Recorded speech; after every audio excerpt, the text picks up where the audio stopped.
Naku po, mga minamahal, ano ba siya?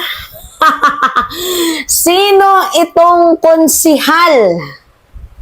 Mga minamahal, tandaan nyo, konsihal ha? Na merong kadate na naka-party DRUG. Oo, meron siyang naka-party na naka-drugs. Syempre, pumasok na yung masamang elemento sa kanyang katawan. Ang ginawa ba naman ng kanyang kadate, abay, nagwala sa isang resort. Diyos ko po, may nagsasabi si Pulong daw. Hindi yun si Pulong. Ano ba kayo? Blind item to, taong 2023. Hindi yun si Pulong. 51 billion lang yung issue ni Pulong. Pero yung issue sa baka si yun, si Baste, yung kadate niya si Ellen Adarna na gumagamit naman ng drugs. Inamin naman ni Ellen Adarna yun, di ba? Na gumagamit siya ng drugs. Pero itong konsehal na to, mga minamahal, blind item to. Taong 2023. Alam nyo, hindi ko na dapat i-content Pero dahil sobrang invested nga ako diyan sa Malabon, ano ba yung meron dyan? Kasi lumalabas kasi siya, mga minamahal, sa newsfeed ko. Alam nyo naman na tayo ay nag-advocate ng anti-drugs, 'di ba? Si Ricky Sandoval.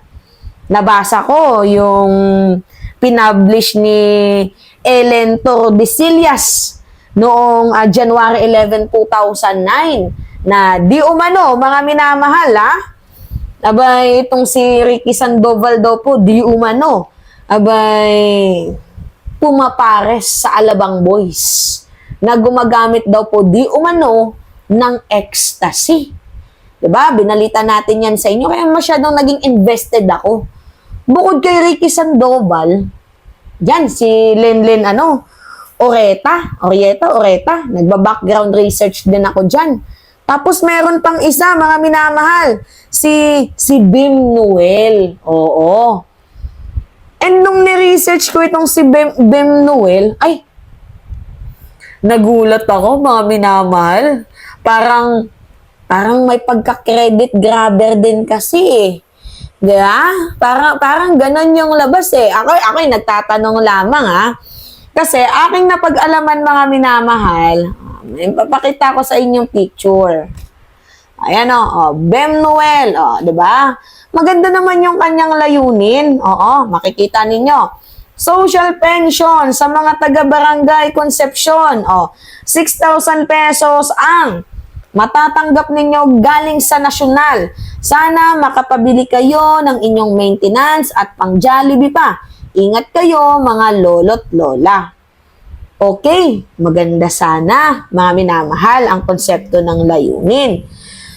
Ngunit, bakit parang mayroong something? Diba? Ano yung something na nakita ni Mima? Kasi mayroong nakalagay na hashtag Bemlakson Noel. Kamusta Malabon? Ayos ba? Siyempre, parang pinopromote niya yung kanyang pangalan.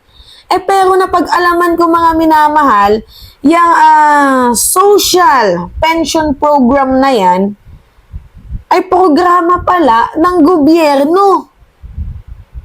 Hindi yan galing sa kanyang bulsa. Programa ng gobyerno. So, bakit parang amoy-simoy ng credit grabbing? Ako'y nagtatanong lamang. Programa ng gobyerno, dapat naka-highlight dyan yung muka ng taong bayan, ng presidente. Pero bakit muka ni Bem Noel? Diba? Tapos hashtag Bem Noel. Hindi, ako, mga minamahal, nagtatanong lang ako. So, bakit parang ginagamit ni Bem Noel, mga minamahal, ang social pension program para sa kanyang sariling kampanya? Ako'y nagtatanong lamang Pwede kang mangampanya, pero sana gamitin mo yung sarili mo. Sarili mong bulsa. Pero yung programa ng gobyerno na iki-credit grab mo, very wrong yun. At isa pa, mga minamahal, meron akong nalaman din. May nalaman si Mima. Ang dami nating nalalaman. Siyempre, dapat nagba-background research tayo bago natin i-call out ang isang tao. Kagaya ng pagko-call out natin dito kay Malapitan. Sabi ko nga sa inyo, si Mima Alicia, invested yan, mapa-local or national. Kasi, ang punto ko doon, kung maganda yung ginagawa ng national, tapos puro kababuyan yung ginagawa ng local, wala ding sense. 'Di ba? Wala ding sense, mga minamahal. Ang good governance ng gobyerno, kung yung mga ipis at uo dito sa ilalim ay talagang nanghahanay. Oo. 'Di ba? Kumbaga sila yung nagpapagiba sa administrasyon. Ngayon, meron akong nalaman. Si Florencio Bemnuel. Oo. Di umano yung ang Waray Party List, mga minamahal representative na hawak niya, tinanggal. Oy, totoo yon. Oo, may balita tayo dyan. Yan kita ninyo. Ang Waray Party List removed from the House of Representative. So, bakit tinanggal, Mima? Bakit tinanggal yung kanyang yung kanyang ang Waray Party List? Waray pa man din ako. Maupay nga kulok, maupay nga gabi, maupay nga aga sa iyong tanan, 'di ba? Labi na sa mga taga Nortehanon, dida. Labi na yan na mauran, kamusta ka mga da, 'di ba? Waray si Mima. So, nakaka-relate ako dito. Yung Waray Party List representative, tinanggal po, mga minamahal, ng House of Representative. Paano ba naman kasi? 'Di ba? Kung nag-iisip lang sana, no? 'Di ba? Pinaupo, mga minamahal, yung second nominee na si Isabel Noel.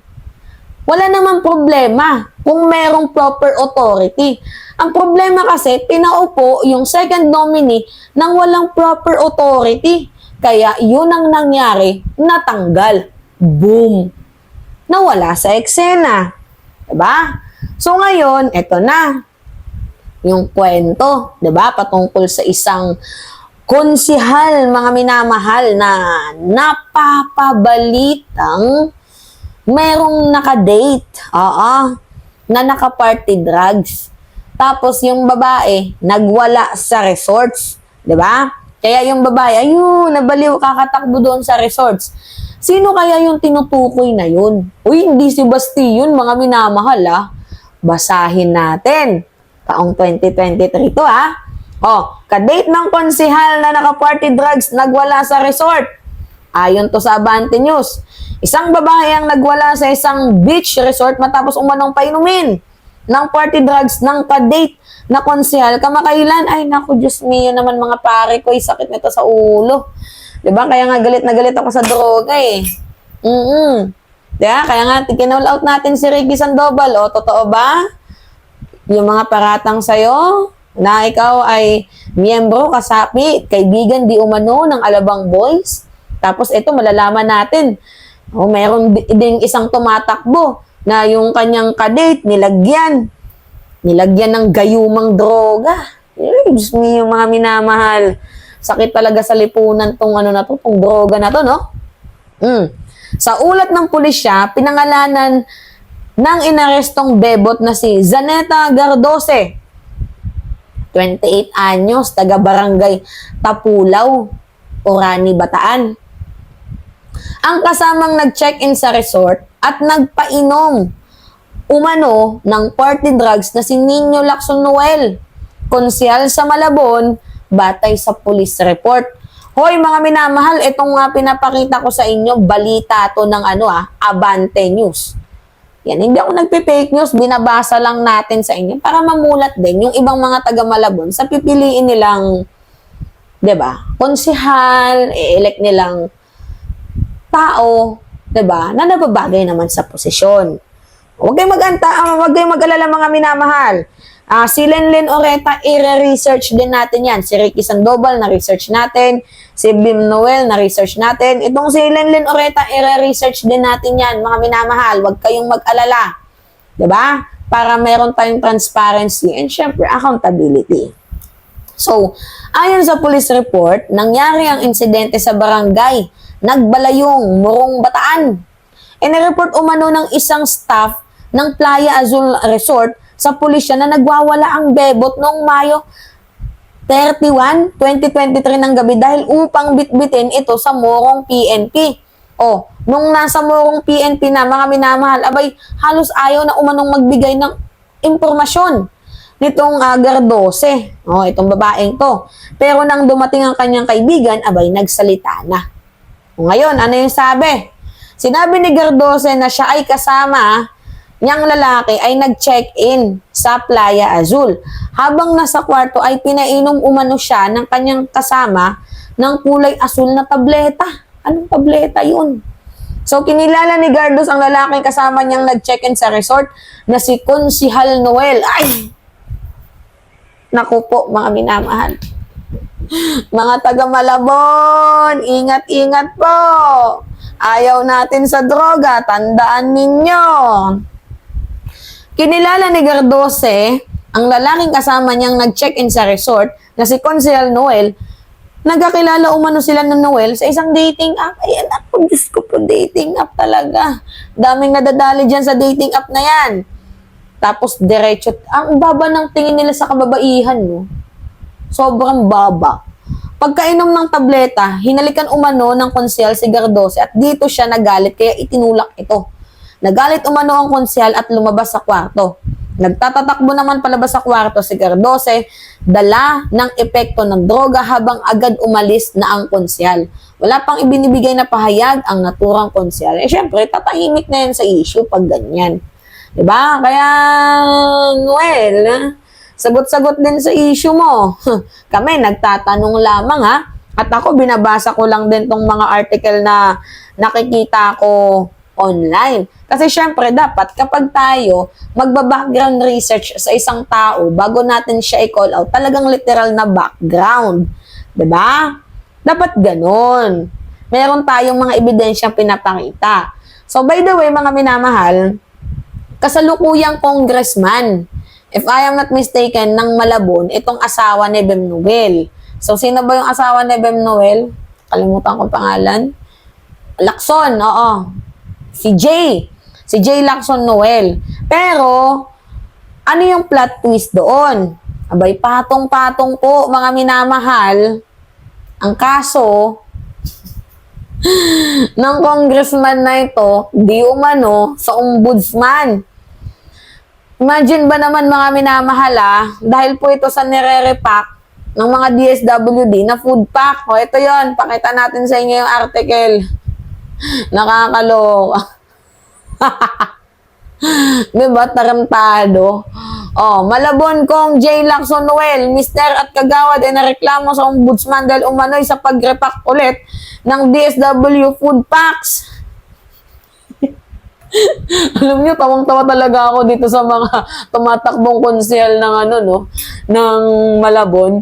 Ricky Sandoval, may issue sa droga, di umano. Ito din, may issue din sa droga. Tapos, pati ba naman pagre-repack? Diyos me, Santa Barbara Bendita. Nahaharap ngayon sa kasong patong-patong na reklamo sa Office of the Ombudsman sina Malabon kong J. Lacson at Mr. netong si Gabriel Noel at kagawad na si Romely Ibot Cruz kaugnay ng umanong pagparipak. Natatawa na lang talaga ako sa issue mga minamahal. Pagrepack ng mga relief good mula sa Department of Social Welfare and Development. So ayon kay Attorney Jason Bernabe, abogado ng complainant na si Aurelio Gumba na umano'y tauhan ni Lacson, nag-ugat ang kaso ng mabiktima ng Bagyong Karina ang Malabon noong Hulyo. Ay, ang hirap samantalang ng Bagyong Karina si Sara Duterte nasa ibang bansa, no? Nanonood ng concert. Karamihan naman ng mga food pack ng DSWD ay dinala sa headquarter ni Lacson at nirepack sa mga plastic bag kabilang umano sa tumulong sa repacking ay yung si Kagawad Bot na ibinahagi pa umano nito sa kanyang Facebook page. So ang mga nirepack na plastic bag naman, ang mga umano ipinamahagi ng mag-asawang Noel para sa constituent nito at pinalabas na galing ito sa kanila at hindi sa DSWD. Ay nako, red flag nga yun. Diba? Credit grabbing. Diba? Una, yung patungkol sa sa social pension ng mga matatanda. Tapos ngayon, yung sa DSW na ano ba naman to? Ito credit grabbing to na masasabi kung sila ay guilty. Kabilang sa mga isinampang kaso, ang paglabag sa RA 10121 of Philippine Disaster Risk Reduction Management Act of 2010, RA 3019 or Anti-Graft and Corrupt Practices Article 310 ng Revised Penal Code or Qualified Theft at RA 6713 or Code of Conduct and Ethical Standard for Public Official and Employees. Nakakaloka. Una nang nagbabala ang DSWD na bawal ang pagre-repack muli ng food pack mula sa ahensya. Bawal yun, red flag nga yun eh. Ewan ko ba sa issue ng mga mag-asawa. Credit grabbing. Yung isa may issue sa Alabang Boys, ito credit grabbing. Tapos merong di umano'y babaeng naka sa dating apps tapos pinainom ng ay Diyos mio, ano ba naman yan? O next time, i-research natin sino si Linlin Oreta. Diba? Alright, mga minamahal, it's me again, Alicia Nyo, at nagbabalik ulit para sa ating panibagong video.